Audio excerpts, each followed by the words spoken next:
everyone. Welcome to Inforum with the Commonwealth Club. I am Laura Shin. I'm host of the podcasts Unconfirmed and Unchained, and Katie is my friend and a blockchain and crypto leader. She was a former federal prosecutor, and she also teaches at the Stanford Graduate School of Business, and she's on the board of directors at Coinbase and HackerOne. Welcome to all of you, and welcome, Katie. Thank you, Laura. Thanks for having me, and thanks for letting me be here with you. So before we dive into our portion of the discussion, I actually wanted to sort of get the sense of what the base of knowledge is in the room.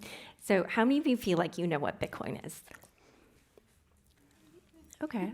And how many of you feel like you could explain how a blockchain works to somebody else?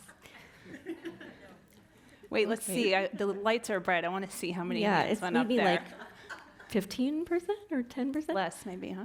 We're calling on you. I see the hands in the back. Okay. And how many of you watched the John Oliver segment on cryptocurrency and feel like you still don't know what's going on? Okay, all right. Well, why don't we just start with the most basic question?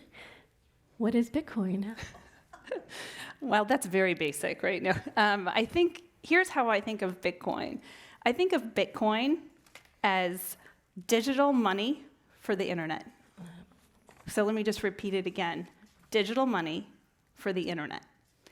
And when you think about money, you can think about money in a couple different ways. You could spend money. You can transfer money to someone else. I could give Laura some money, so I could give Laura some Bitcoin. You can also store money.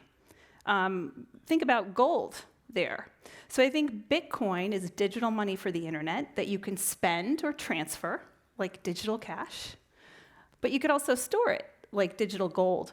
And certainly with some of the prices we've seen, the volatility in the past few months, although today it shot back up to a high, I guess it gained about 20% at one point today. That 20% of its high since December, I think is what I saw. So because of that volatility, a lot of people are, at least a lot of people in the United States, are storing it, using it as a store of value, digital gold. Although, as we can talk about in some other jurisdictions, people are using it to make payments where they don't have access to banking systems that we all do. And where are we seeing some of that activity? Well, in Venezuela is one example, where the currency, the national currency, is not quite so stable. Some places like in sub-Saharan Africa.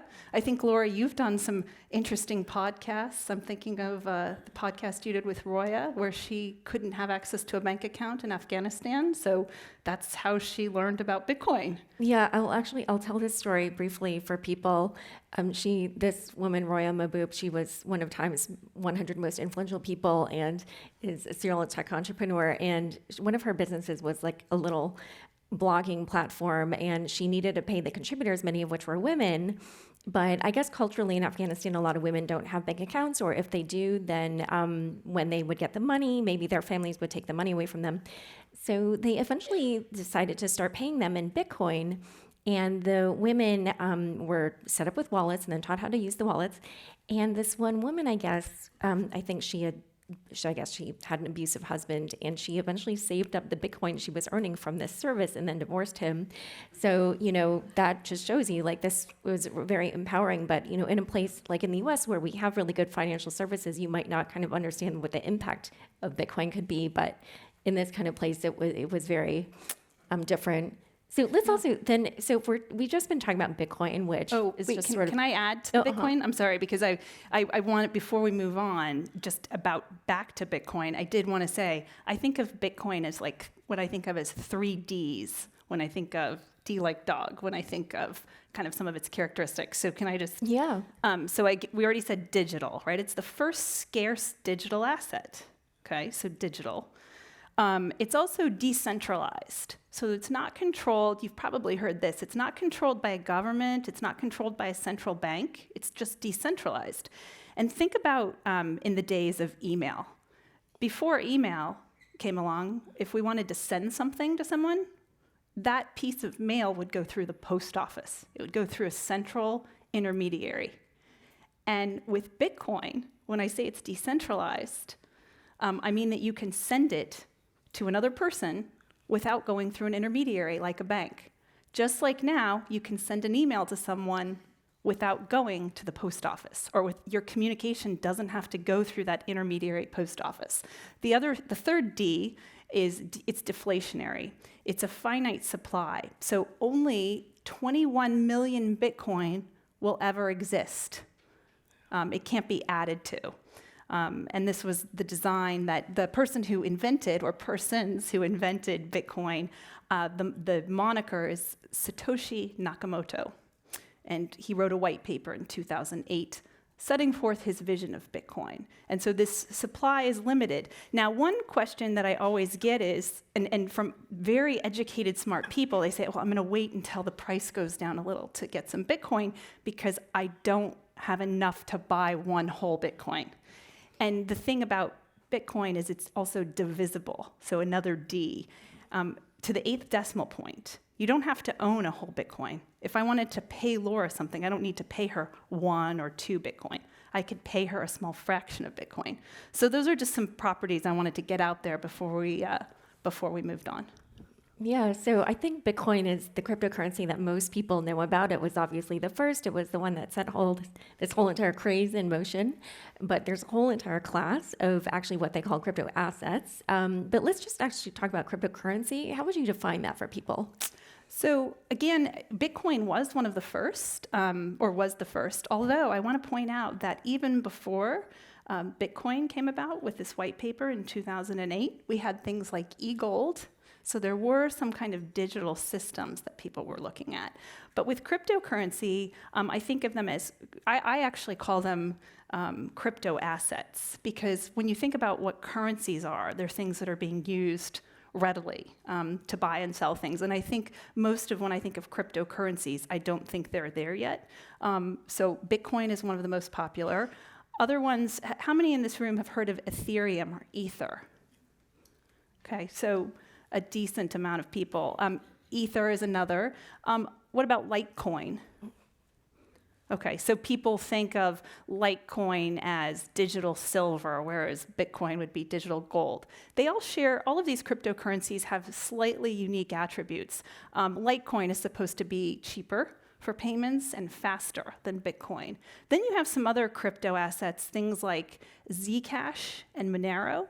And what those assets are focused on is providing privacy. So we can get to that in a bit, but you might already know this, but people think that, oh, Bitcoin is anonymous, but actually that's not true at all.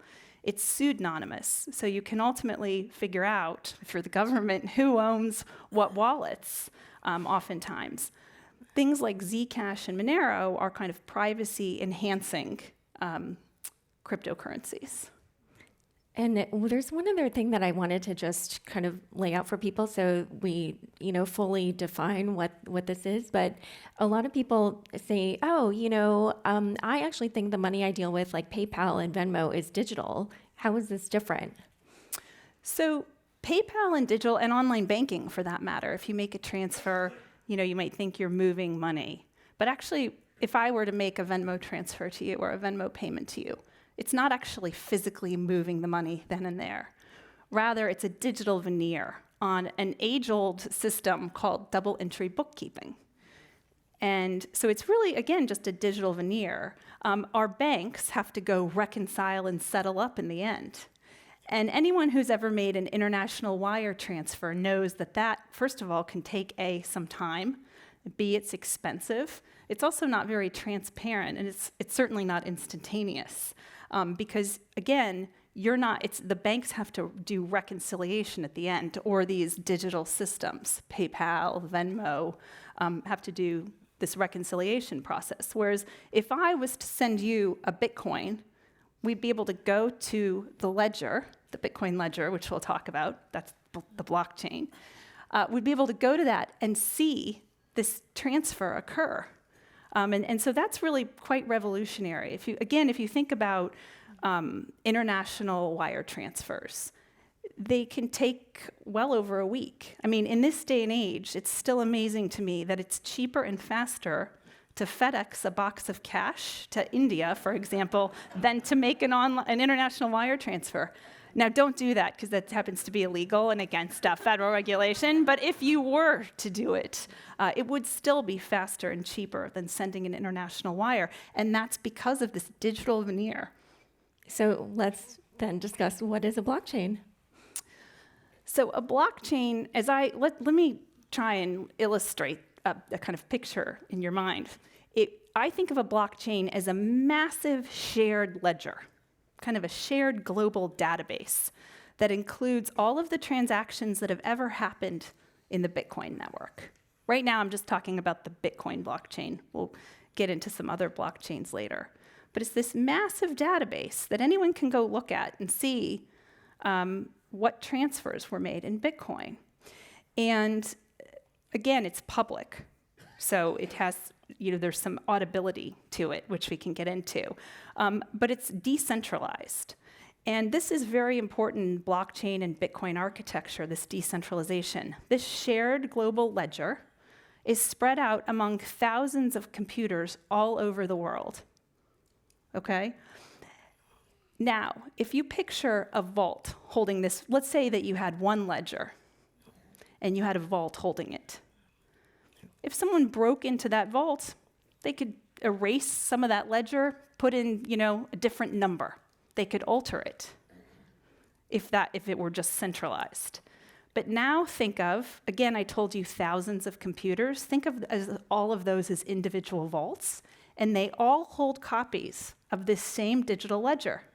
Now, if you want to go alter it, you don't just have to break into one vault. You have to break into all of these thousands of vaults all over the world, all at the same time, because all of these ledgers have to match.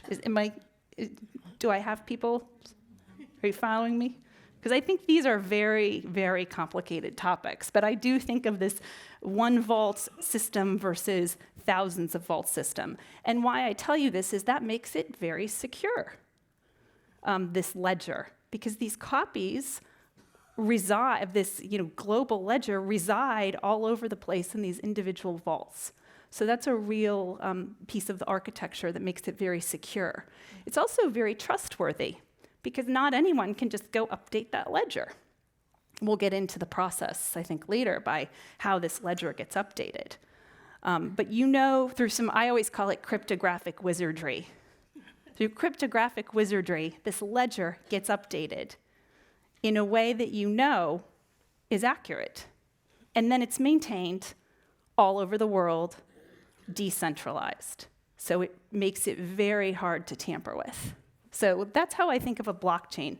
That's the Bitcoin blockchain.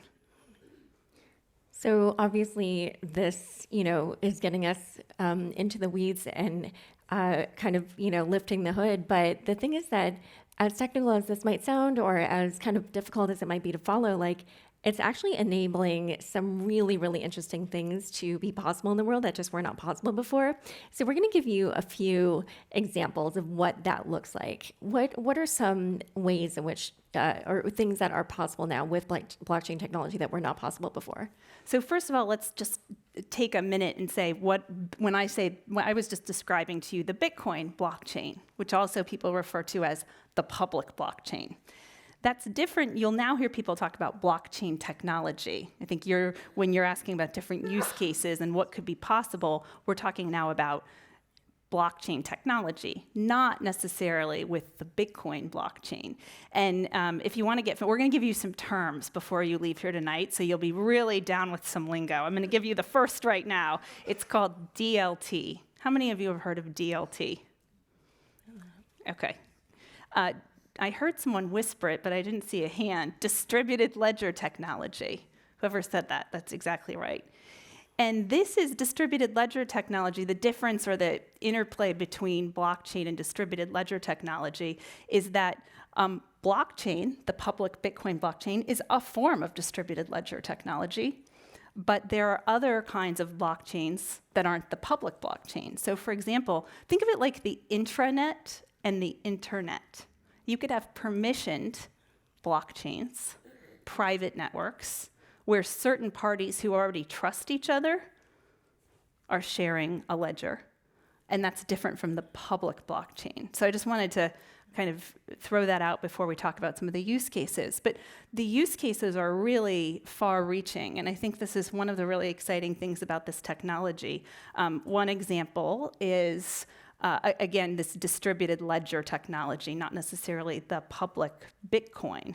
Because, of course, on a blockchain, you can transfer assets. On the public Bitcoin blockchain, you're transferring Bitcoin. But there's no reason you can't transfer other assets on a blockchain. You can transfer anything of value. So what has value in society? One of the really promising use cases for blockchain technology is identity. So could you put identity as an asset? Some governments think possibly you could. So for example, the state of Illinois right now has a pilot program to put birth certificates onto a blockchain. Again, not the public Bitcoin blockchain, but using blockchain technology, putting the birth certificates and records of individuals' birth on a shared ledger. Other things that people talk about, very exciting use cases, are supply chain management. Think about vaccines moving through the system. We don't know where they came from, maybe. We don't know their provenance. We might not know when they expire. Well, there are a lot of programs right now where they're experimenting with tracking vaccines using blockchain technology. Another thing I think is very promising, I know you're aware of this project, but charitable donations. Right now, actually, I think you were at that same meeting. We met with the former Prime Minister of Haiti. He was the Prime Minister at the time of the earthquake.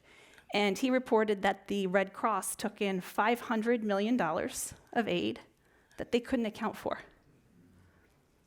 And when he went for this accounting, it wasn't able to be provided. So if you think about some of the fraud and the corruption, there's just a very much a lack of transparency, which people are pretty excited that maybe distributed ledger technology or blockchain technology could help solve.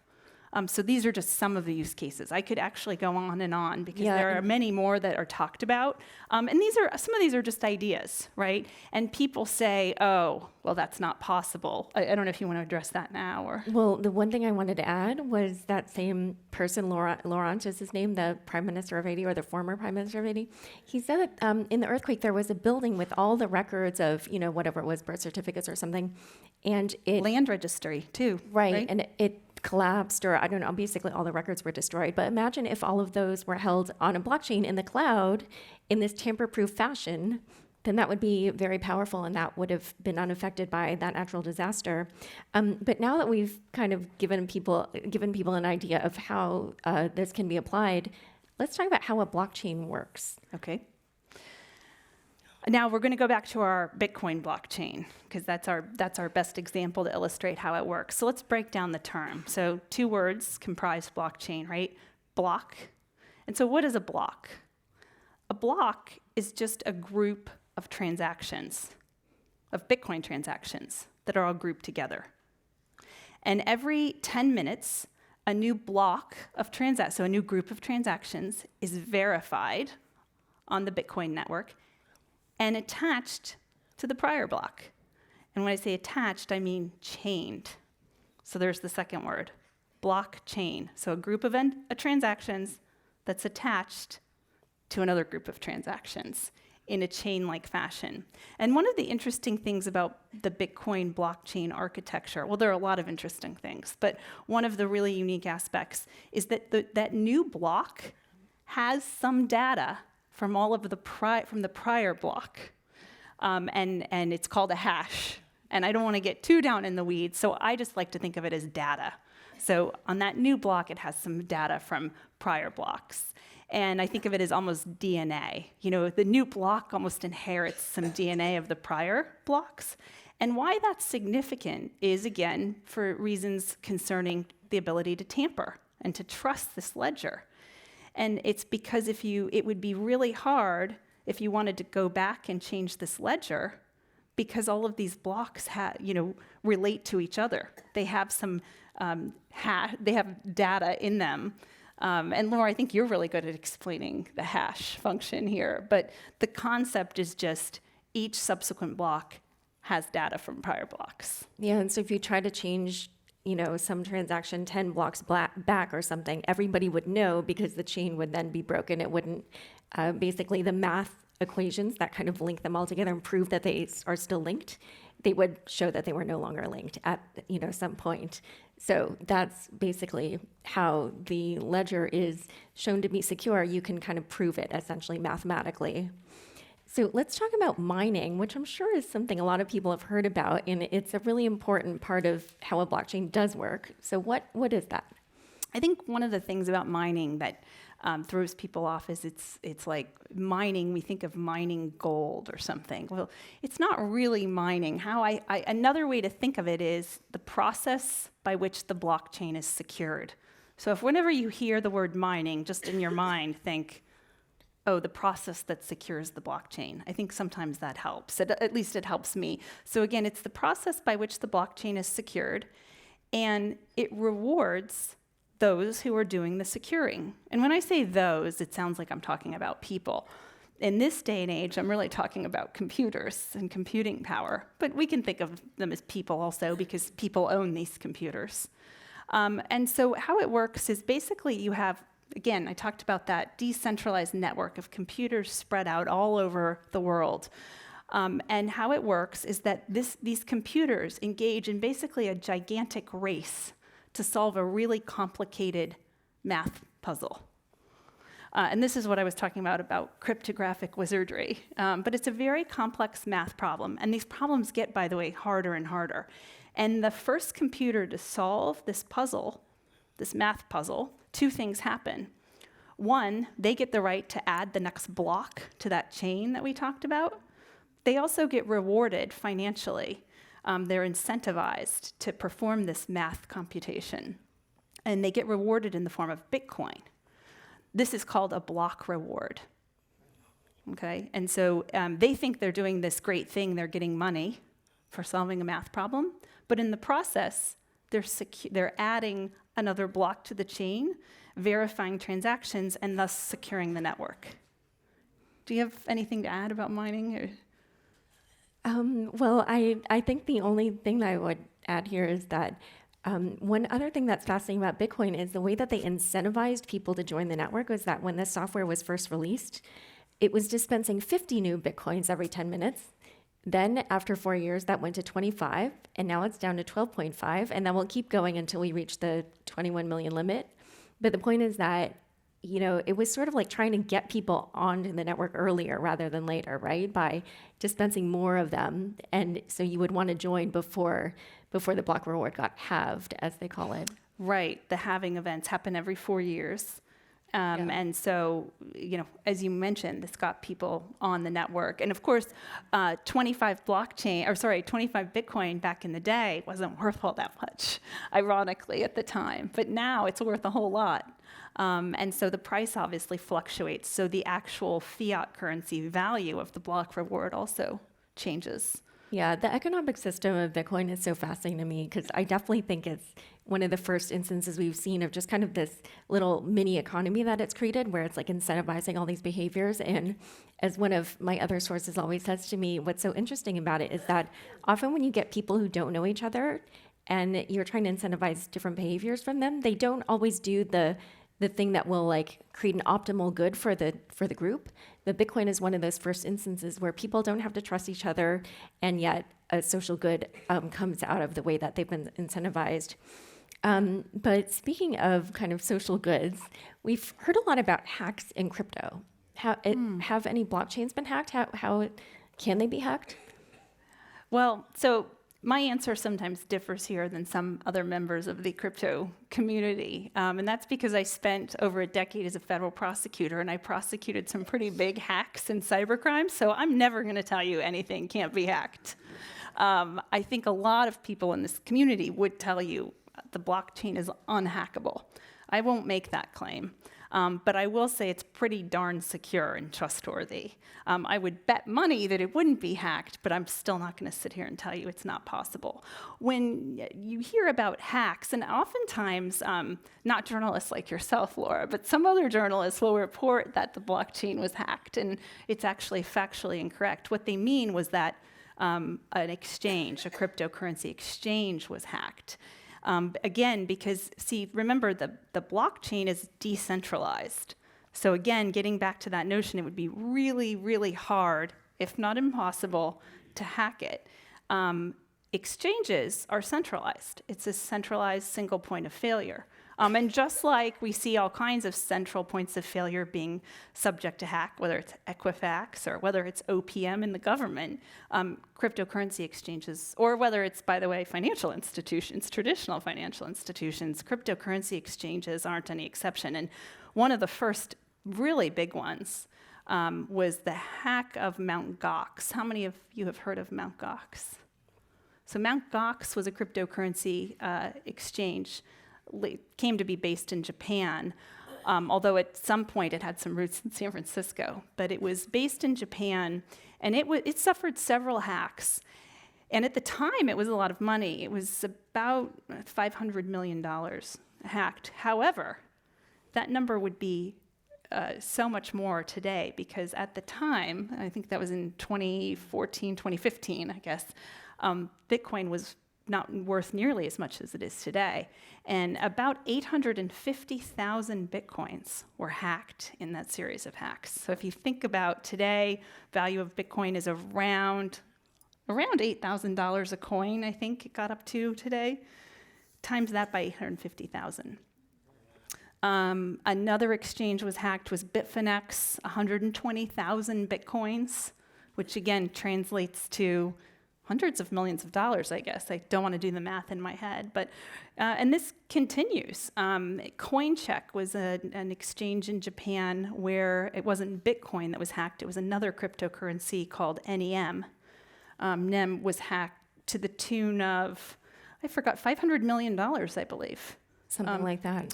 And that exchange had actually made so much in profits that it was able to promise to repatriate the $500 million in cryptocurrency back to its customers, or at least it told the Japanese government that that's its plan. So I think what you hear of is the Bitcoin was hacked, or the blockchain was hacked. You're hearing about exchanges that were hacked. It would just be like as if I said, if, Bank of America were hacked, and I said cash was hacked. Right, which doesn't make sense. Right. But in terms of whether or not a blockchain can be hacked, often people say, oh, maybe quantum computing can do it. So that's just to give you an idea of when Katie says it could be possible, it's more in that realm of things. But one other thing I wanted to ask you about is that a lot of people here in the audience and just generally in the wider world think of Bitcoin as criminal money. And yet you were a federal prosecutor for more than a decade, and yet you are so passionate about this technology and about Bitcoin. Why? Well, let me take you back to when I first heard of Bitcoin, which was in 2012. And I had just done I used to do national security for a while, then I did organized crime and murder cases. So I was out here doing prison gang cases. By the way, I was in San Francisco for 9 years as a federal prosecutor. I was in DC for 9 years before that. And out here, I kind of had my fill finally of the organized and violent crime world and thought I would move on to something else. And my superiors asked me to prosecute this new technology, criminal technology, called Bitcoin. And that was in 2012, and I said, sure. I opened up a case file. This is still how the government works. We open a case file, a paper case file, to prosecute Bitcoin. And I went home and I talked to my husband about it, who explained to me quickly. He was kind of a sci-fi person into the gaming world, so he already knew about Bitcoin. I didn't. And he said, that's not possible. That's like saying you're going to prosecute cash or the internet. You better get smart about this. He directed me to the wiki page on Bitcoin, and that was my first exposure to it. And I pretty quickly realized that what really the government's priorities here would be around prosecuting some of the worst criminal use cases involving cryptocurrencies like Bitcoin, just like we focused on some of the worst uses of cash or wire transfers. And so one of the things I realized early on is that, like any new technology, criminals are some of the earliest adopters of new technologies. Now, although all of us in this room use the internet for everything every single day, in the early days of the internet, some of the earliest adopters were fraudsters and pornographers. And they loved this new technology that helped them perfect their craft or facilitate their craft. The same is true of cryptocurrency. And in those early days, a lot of criminals thought it was totally anonymous and not trackable. Again, turns out that that's not at all the case. And so what the government did was start prosecuting some of the criminal use cases. But just like cash, just like the internet, it turns out there's a whole lot of really great stuff about the technology. And actually, one of those great things about the technology is that I know it helped you solve some crimes. Can you tell people what those crimes were and how you solved them?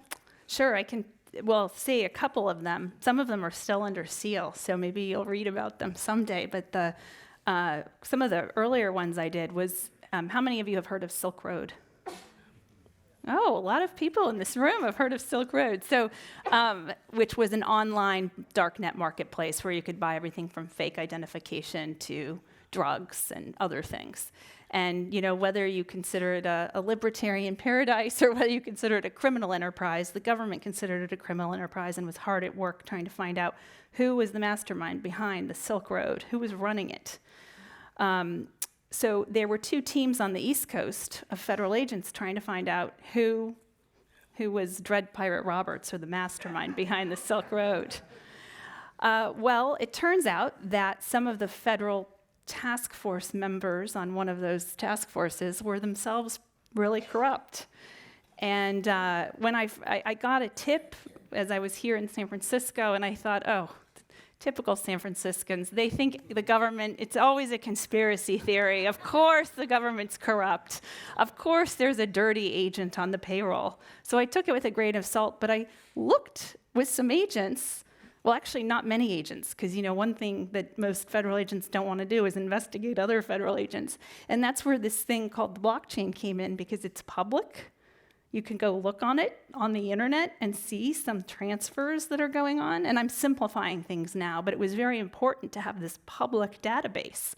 Turns out it was also important to have this immutable permanent ledger, because these agents who were specialists in anonymizing technologies in Tor, one of them was joint duty assigned to the NSA, actually, knew how to really cover their tracks and get other centralized databases to change records.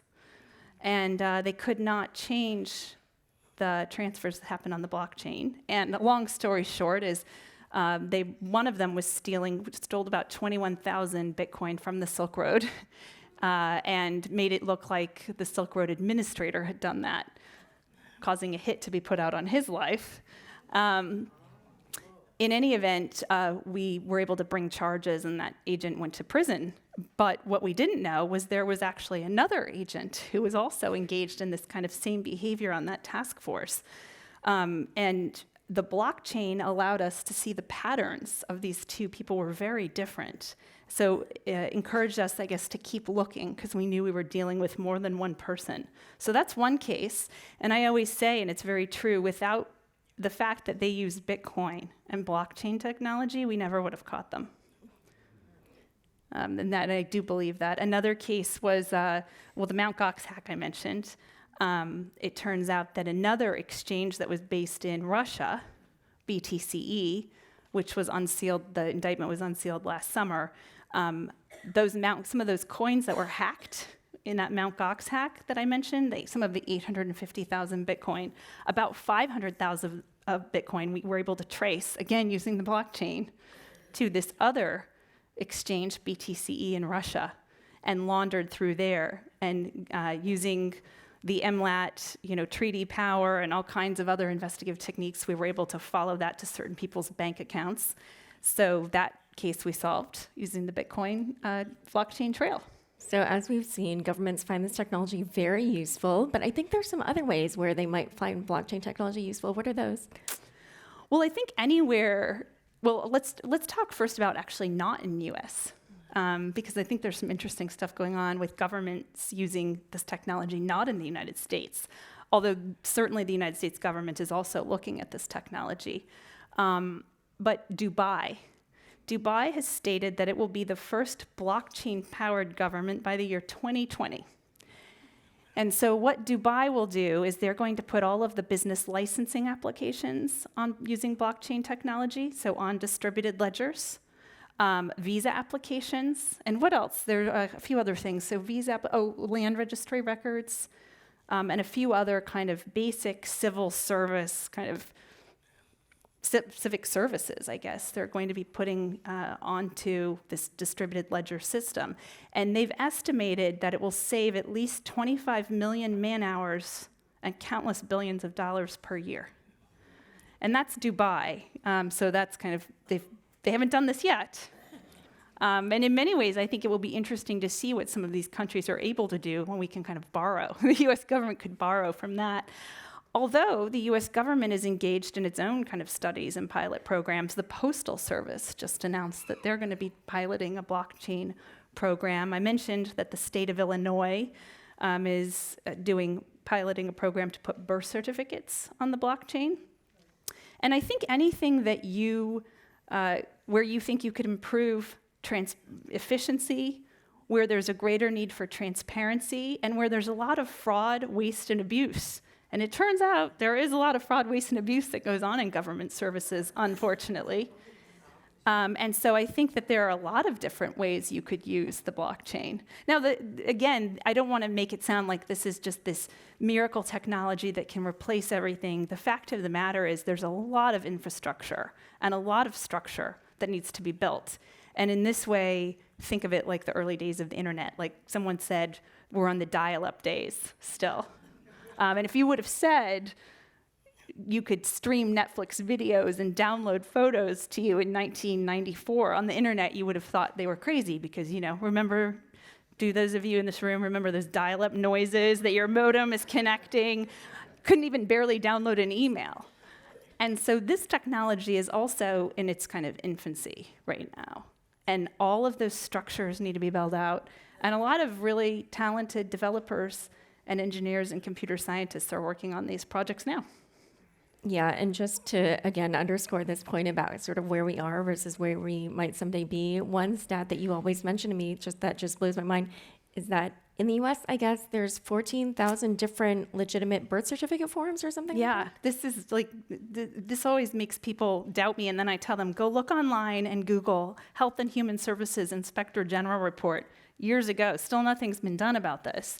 But in this country, 6,000 different entities, just in the US, 6,000 entities can issue birth certificates using 14,000 different forms. And we wonder why we have an identity theft problem. And we wonder why we have a fraud problem. And in law enforcement, we call this breeder documents because they breed new identities. Once you're able to get a fake birth certificate, which is really easy because no one can spot a forgery because there are 14,000 forms, and with all of the advances in printing, it's a paper document. And it still is today. And if you think about that, it's kind of mind-blowing that form of identity that, again, can breed new identities, because once you have a birth certificate, you can go get a, credit card, driver's license, whatever, and you get together a few forms of ID, and then you're really in business if you're a criminal.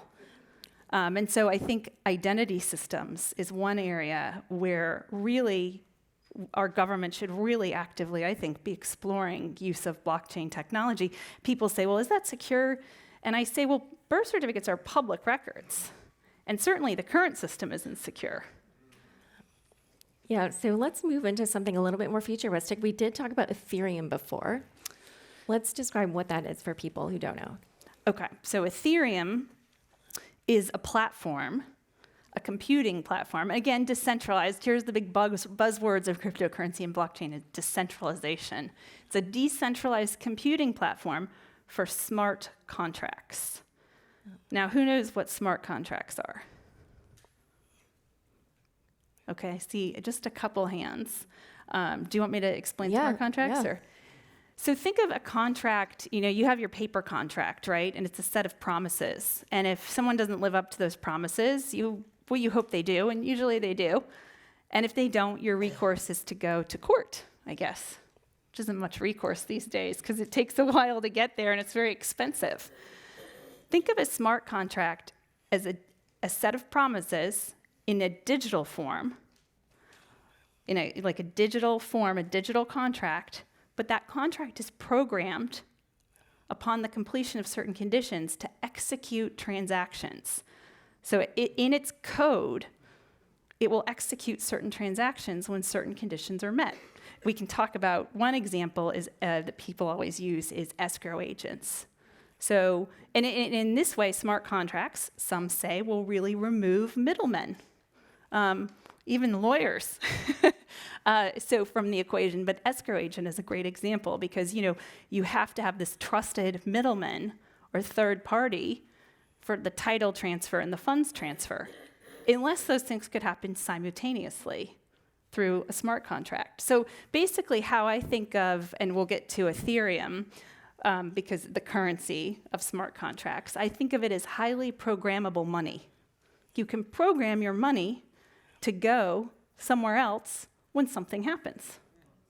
And people think, well, how does the contract know if something happens? I've had that question myself. I think with the Internet of Things, for example, or with the Internet, there are certain verifiable, publicly verifiable facts that when they occur, that contract will self-execute.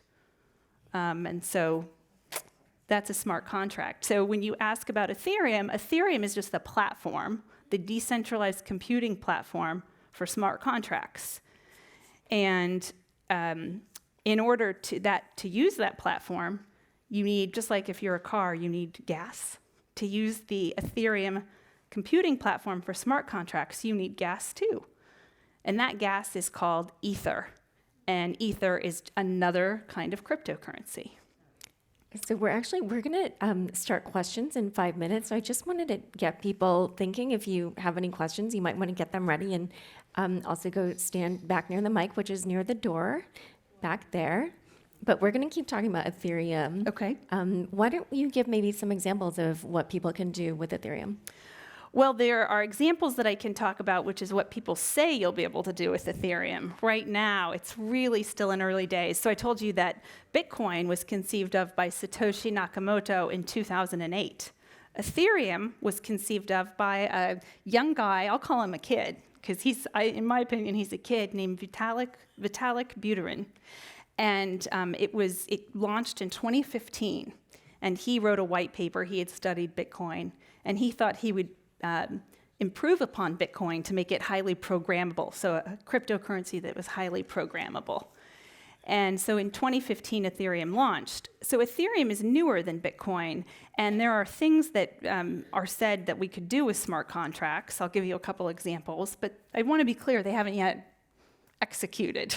They haven't yet come to fruition. I don't doubt that they will, but some kind of things are like, if you think about, people talk about very futuristic, a peer-to-peer Airbnb, a peer-to-peer Uber. So we're removing the middleman. So it would be a peer-to-peer network of probably be self-driving cars by that day, cars and riders. And it would all be run through smart contracts, and so Uber wouldn't be around to take a cut. And then also the same thing if you think about peer-to-peer Airbnb. There's another project underway right now called Filecoin, and they call it, it's basically it's a platform where if you have extra space on your computer, it's like an Airbnb for computer space. And one of the really neat things about smart contracts here, and that's underway now, one of the cool things, I know we're wrapping up for questions, but about smart contracts is it makes certain assets that were illiquid previously possibly liquid. So for example, unused file space on your computer, unused computing power, you couldn't previously get paid directly for watching digital advertisements, but why not? So it will render, they say, assets that were previously illiquid, liquid. All right, why don't we have a good set of questions there. Why don't we take the first one? Hi, thank you so much. My question is about, you said there are several thousand computers updating the ledger, so to speak. What about the energy consumption? Will it reach a point where it will just be unsustainable? And where are these computers? It's a really great question. Do you want me to answer it? Do you want to? Sure. I mean, the You're right that the energy consumption of Bitcoin is quite high now, especially because there are so many computers on the network. I have spoken with some Bitcoin miners, and I do know that they are focused on placing their mining equipment near renewable energy. So you'll see a lot of them like near hydropower, near geothermal. But you're right. I think the most recent statistic I found was that if Bitcoin were a country, it would be like, I forget, in the 40s in terms of like, its ranking of energy consumption amongst all nations on Earth. There Yeah, is, it's Honduras. I think I read it consumes more power and more energy than the country of Honduras, and it might be even bigger now. yeah, it really depends on what time you check the stats, basically. But the thing is that there are actually other ways to secure the network that some people in the crypto world are working on. So like Ethereum is moving to a form of securing the network that is less environmentally intensive. Yeah. But that was a great question. I'm glad that you Yeah. asked that. And one other thing I wanted to say, which I meant to say earlier when you guys were asking the question, so that was a great question because it was brief and asked a question. But that's just reminding you of what Marissa said earlier to keep your Yeah. remarks short and to be a question. And I do think that's a great question. And people are developing alternative cryptocurrencies for this reason, environmentally friendly cryptocurrencies. So that is in the works. And Laura has a great podcast yesterday, actually. I just listened to it today. Was it out yesterday? It was It was out Tuesday. Tuesday about that you can go to and download on iTunes, all about the consumption used for this. And so that's actually a really timely question. So thank you first. The question is, so actually what happens when you buy a Bitcoin? Where does that money physically go? Okay, good question. So you can get a Bitcoin in a couple different ways. Like, let me just talk about, well, you could mine a Bitcoin if you had a supercomputer, but let's say that you wanted to just buy a Bitcoin, or get a Bitcoin somehow. Most people now will go to what we call on and off ramps, which are the cryptocurrency exchanges. And those exist all over the world. The biggest one in the United States is Coinbase. I happen to be on the board of directors of Coinbase, so fair and full disclosure, but it's the kind of most popular on and off ramp in the United States. In other countries, other exchanges are popular. So you would go give, in this case, you would open a Coinbase account, or if you were in Europe, you might open a Bitstamp account, for example. That's another exchange. And you would give the exchange money, cash money, fiat currency. You could use a credit card, you could use your debit card, or you could link it to your bank account. And in exchange, they will give you, you will have a Bitcoin wallet and you will get Bitcoin. Or you could also buy, for example, Ethereum, or maybe you decide you want Litecoin. The other way is that someone could give it to you. And we do have systems in this country called like local Bitcoins. Think of it as like a Craigslist. You could meet someone at a Starbucks and give them cash, and they'll transfer you, through your digital devices. You would both have a Bitcoin wallet, which anyone can just get a Bitcoin wallet online, and you can transfer Bitcoin and pay them cash. So those are the easiest, most common ways to get a hold of Bitcoin. Merchants also do take Bitcoin. Yeah, and if you do it that second way, then it's a little bit more like literally dealing in cash, where there's no like bank or central authority that you can go to say, hey, I made a mistake with this transaction, like, can you reverse it or whatever? Because like, let's say within Coinbase, Katie and I both have Coinbase accounts, and I send her some money, but then I didn't mean to or whatever. Like, I could maybe say to Coinbase, hey, I screwed up, have her send it back to me or whatever it is that they might do. But if you're dealing with it in more of that digital cash fashion where, maybe it's literally on your, or the way that you're accessing the Bitcoin network is through your phone, it's like you are in control of that. It's much more like literally dealing with cash. So I know this is like maybe a slightly different concept because technically the Bitcoin will reside in the cloud, but you are controlling that through your phone. And they call that control of it. It's through what they call a private key. Like a password. So essentially, you can either ask a service like Coinbase to manage your private keys, or you can say, I'm going to hold my private keys. And be careful if you hold your private keys, as some have learned the hard way. In some ways, there's no centralized service holding them, so some people prefer it to hold their own private keys. The only danger in that is that you could lose them, and it's just like losing cash. So there's the famous story of a guy who, I don't know how many hundreds, if not thousands of Bitcoin he had, and basically threw them out in a dumpster with his old computer. Well, when the price of Bitcoin started going through the roof, it was many millions of dollars. And last I heard, he finally had permission to look through the landfill site. But Yeah. the money is gone. Yeah, this was in England. Because I It was think in England? initially, right when he lost it, it wasn't worth as much, and he was like, "Oh, forget it." And then last fall, when the price started going up, he asked for permission. But they're working on a lot of custody solutions. This is part of the architecture, the plumbing, the structure that is being built by different companies and developers right now, are secure ways to store this stuff. A lot of institutional money on that storage point is yet to come into this space. And a lot of people think that will help stability and volatility, because a lot of institutional money we've heard is waiting on the sidelines to come in because there's no, what we call in law, qualified custodian. So hedge funds, fund managers, investment professionals under law are required to have crypto funds held by a qualified custodian, and there just aren't those solutions being built yet, but they're in the works now. Next question. Okay, thanks. My head is spinning right now.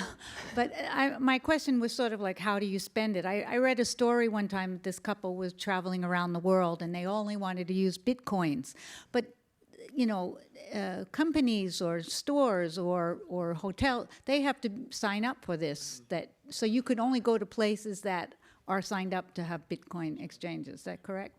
Well, so a lot of merchants are now taking it. It's a bit in fashion now. I know some of the merchants that are taking it, because the fact is, at least in this country, with the price as high as it is, people aren't actually wanting to make payments in Bitcoin. There's this famous example of a guy who spent 10,000 Bitcoins to buy 2 pizzas. And so those pizzas would now be worth, over $100 million. No one wants to be that guy. So no one's spending the Bitcoin in this country. Not no one, but people are, there's not as much demand right now, I think, for merchants to accept Bitcoin. However, we do see, Bitcoin accepted here signs. And so merchants, just like they'll accept credit cards, do have mechanisms that they could accept Bitcoin payments. And I think, I forgot if it was Kayak or Expedia, one of those sites. Expedia, like Dell Computers, Overstock. These are some of the big brands that famously do accept Bitcoin. Again, though, I don't suspect they have a lot of demand right now to be paying in Bitcoin because of the reason I just mentioned. Now, maybe that stability and volatility works itself out. I hope so, because I think Bitcoin is a great payment system. But right now, in this country, it's just not being used that way. Yeah, I think in places like Argentina, they use it quite a bit more, where in Argentina, there's sort of like an official government exchange rate to the US dollar that's definitely not the same as what it is on the black market. So I think people like using Bitcoin because they feel like they're getting a fairer exchange rate. And obviously, Venezuela is a very similar situation. So basically, where in places where people don't trust their government money, you see Bitcoin being used a lot more. Next question. So thank you very much. I have 2 quick questions. So one is, how is the value of Bitcoin sort of determined? And then the second one relates specifically to the regulatory framework in the United States. I know, like the SEC and the IRS, everybody's looking at it differently, and I'm curious what you see sort of happening there and how people who are holding the currency can deal with it for tax purposes or any kind of disclosure, public disclosure purposes here in the United States. So the first question is pretty easy. It's just market, right? It's what the supply and demand is. And so you can go to any of the major exchanges and look at what the price of Bitcoin is today. So that's to your first question. Your second question about regulatory framework, much more complicated. I think one of the things we're hearing a lot about in the news now, and we didn't get to this question, I think, Laura, but I do want to leave you with this term, ICO or ICO. You're hearing a lot about ICOs now, or initial coin offerings. okay? And these are for tokens, which we could explain for a minute, but a lot of the regulatory questions are kind of coming into play because of, how do regulators think of ICOs? Are these tokens securities or are they not? In terms of the broader regulatory framework, look, one of the hard things about doing business in the United States, if you're kind of an emerging technology company, is you've got a lot of different regulators. For example, using Coinbase as an example, one of the reasons that I joined Coinbase's board is that they early on kind of embraced regulation and said, we're going to end up getting regulated. We're going to go get money transmission licenses, as painful as it is, in all of these 48 states. Because in 2 states, they're not doing business presently. But in the 48 states where they're going to do business, they're going to go get licensed. Even if the person at the Financial Supervisory Board in Mississippi has never heard of Bitcoin, they're going to go try and get a Bitcoin license or a money transmission license to buy and sell Bitcoin. But you also have anti-money laundering laws that Treasury enforces. And as I said, sometimes it ends up being, ironically, easier for the federal government to kind of follow the money where cryptocurrencies are used instead of cash. But you then have, as you mentioned, the SEC. They think of some of these as securities. The CFTC has said, no, actually, some of these look to us like commodities, so we regulate them. And then the tax questions are also difficult. IRS kind of came out in 2014 and said, this is just like property.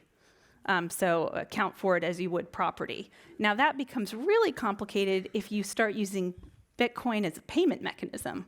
Because what if you made money, but then you spent it on a cup of coffee, and how do you account for that? So a lot of really complicated tax questions. I think in some ways, the United States is not behind in regulations. They have working groups at all of these agencies looking at this stuff and trying to work together. In other ways, like those working groups are also looking to see what other countries are doing too and how they're treating these assets. Like in the United Kingdom, you have the Financial Conduct Authority. One of the nice things about doing business in the UK, if you're one of these financial technology companies, is they have this regulatory sandbox. And they also have one primary financial regulator, the FCA. That's not what we have here. That said, everyone seems to be making their way through, and it is still, there's some uncertainty. But as I do always say this, and Laura knows I've said this publicly, the government's not looking to go after kind of gray areas in this space. There are enough bad actors that they want to go where they're kind of going to pick the winners or the obvious cases. So I do think when you see enforcement actions or when you see criminal cases brought, you're going to see, well, there was really no question that was wrong. At least I hope that's the case. Next question. These are going to be our last 3 questions. Yeah, you 3 and mine. Hi.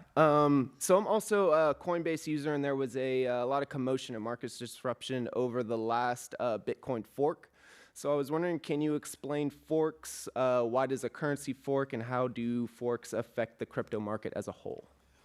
Oh, that's a good question about forks. So Bitcoin, basically, this code is open source, as I understand it. I mean, this is a very technical question you just asked, but this is open source. And so if the community doesn't like a particular direction or the way the things are being run, they can copy this open source code and create their own.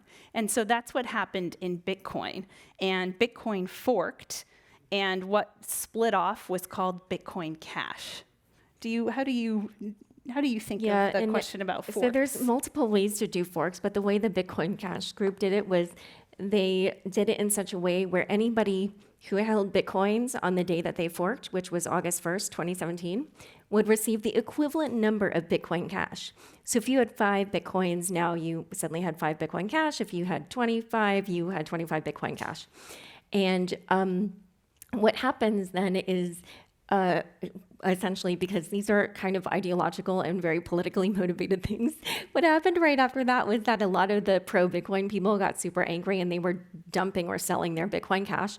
So you saw the price kind of spike up the second it hit the exchanges, just because that was the first time there was like this known price, and then crash down when all these people decided to sell because they were super mad that like this group had created this competing cryptocurrency. And then there were a few more political developments, and as that happened, the Bitcoin Cash side that, like I said again, was ideologically motivated, sort of gained a little bit of steam. So the price has since gone up. But you're right that I think initially Coinbase did not give its users access to the Bitcoin Cash. So if you were keeping your Bitcoins on Coinbase, you actually didn't receive access to them originally. And the reason for that, as far as I understand, is there's a lot of kind of engineering that goes into maintaining all these different accounts and these wallets for people. And so I think maybe, I did not interview them about this, so I'm just speculating here. But my guess is that, they just sort of determine cost analysis.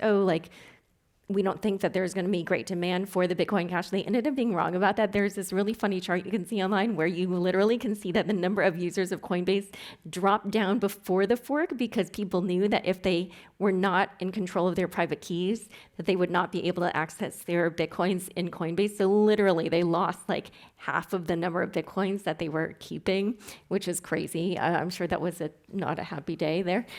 Well, I do just want to add, it wasn't just engineering resources. There were a number of, I'm not here to talk about Coinbase business, but I will say there were a number of other reasons that it was announced in advance that Coinbase wasn't going to initially support Bitcoin Cash, which it now does. And that one of the reasons is, as I just mentioned, they have 48 different states money service business licenses, and there are regulatory requirements to supporting new assets in some of those states. And so that's one of the other many reasons that went into that. But now Coinbase does support Bitcoin Cash. I should also mention Bitcoin is not the only cryptocurrency that forked, or crypto asset that forked. Ethereum did too. So you have Ethereum and you have Ethereum Classic. And when Laura says it's very political, it is. The people have religion in this industry. Not all of them. I don't think I do, but a lot of people, especially some of the early people in this community, really have very strongly held views. And what we call, here's a term for you, crypto Twitter. There's a very active Twitter kind of presence for the cryptocurrency or crypto assets community, and they hotly debate these issues. Yes. Okay. Next question. On Stephen Colbert one night, he was doing a charity, and the website crashed because the crypto people gave all the money. So could you talk a little bit about crypto and charities, please? Sure. Actually, I'm pleased to talk about one example, and that's called the Pineapple Fund. And the Pineapple Fund is this kind of organization of individuals in the cryptocurrency community. And again, these funds grow quickly when the price of cryptocurrency goes up. It has given away $53 million so far to charity. Is that? I'm not sure. Yeah, I think it raised $53 million, and I believe it's dispensed $53 million to various charities. That's one example. Another example is Ripple, a company, I'll call it a distributed ledger technology company. Ripple Labs, you might have seen in the San Francisco Chronicle, I think gave $28 million to San Francisco schools a couple weeks ago. The founder of Coinbase has called for a crypto giving fund and has asked people, or I don't know if he's asked people, but in this Medium post, he talked about the importance of some of the early adopters of crypto who have made a lot of money to contribute to a fund for that purpose. And so, as I said before, new technologies have good uses and they have bad uses. And we're always going to have bad people using these new technologies, and we're also going to have a lot of great uses for society with these new technologies. And I think that's a prime example. Yeah, and I will say just in general, in this space, there is this feeling that this technology can be very democratizing. So a lot of people are motivated to look into philanthropic uses of it. And was that it? Or This is going to be our last audience question. Hey, thank you so much for your time. I know this is somewhat insider baseball, so if it doesn't make sense to answer it, feel free to say no thanks. But I wanted to know what, if any, overlap you thought the Big Fish ruling that came down this week from the Ninth Circuit had in regards to virtual currencies. So I clerked on the Ninth Circuit, and I clerked for the Supreme Court, and I'm ashamed to say I don't have any idea what the Big Fish ruling was. Me neither. I'm sorry. Could you Sure. So I'm not a lawyer. Long story short, judge said that like the virtual currencies used in video games are real currency, and so a lot of game companies are freaking out because their little coins in their games are considered real gambling. And so this will really mess up the games industry, and it's just the first time, at least, that I've seen it ruling that high up in the court come down on, what could ostensibly be considered not a blockchain-based virtual currency, but a virtual currency nonetheless. Well, thanks for mentioning it, because like I said, I guess I should be a court watcher, having clerked on that court and also being in this industry, but I hadn't heard about it, so I'll look it up. I think one of the things, that's nothing new though, because a company called Linden Labs that made Linden dollars, they went through similar things, years and years ago, and it's actually been an open question before the Treasury Department. They put out guidance in 2013 about virtual currencies, and a lot of people in the gaming community said, well, why, if this is this broad definition, why then do frequent flyer miles not count? Why do video game dollars not count? So it's actually an open question. I'll be curious to read that decision. Thanks. So we are going to wrap up with an informed tradition, which is to ask the guest what their 60-second idea is to change the world. What's yours, Katie? I'm going to split it into two in 30 seconds each. The first is I want to see us owning our own data, and maybe a blockchain is the way we can do it. I don't know that it's possible, but I have long been a privacy nut, even though I worked for the government as a prosecutor for a decade. I personally, because of that, valued my own privacy. I felt it was a security risk, and I hate that these companies have collected our data as they have. One of the most interesting things I think from blockchain technology is let's own our own data. Let's own our own health data. Can we, if we want to rent it, if we want to sell it, and if we want to donate it to like a charitable purpose, for example, to a pharmaceutical company doing research. But the notion that these centralized entities own our data and sell it and monetize, number one, without our consent, and number two, without us getting any benefit, seems like we need to change that. That was 45 seconds, so 15 seconds. Actually, that's my answer. Thank you. Great. Well, let's give a round of applause to Katie. Thank you. And before you depart, I just wanted to also let you know that we plan to host 2 more programs around blockchain and cryptocurrency, so you should stay tuned for news on those. And then the last thing I wanted to say was thank you for joining us at Inform at the Commonwealth Club. Thank you so much. Thank you to Laura. Thanks.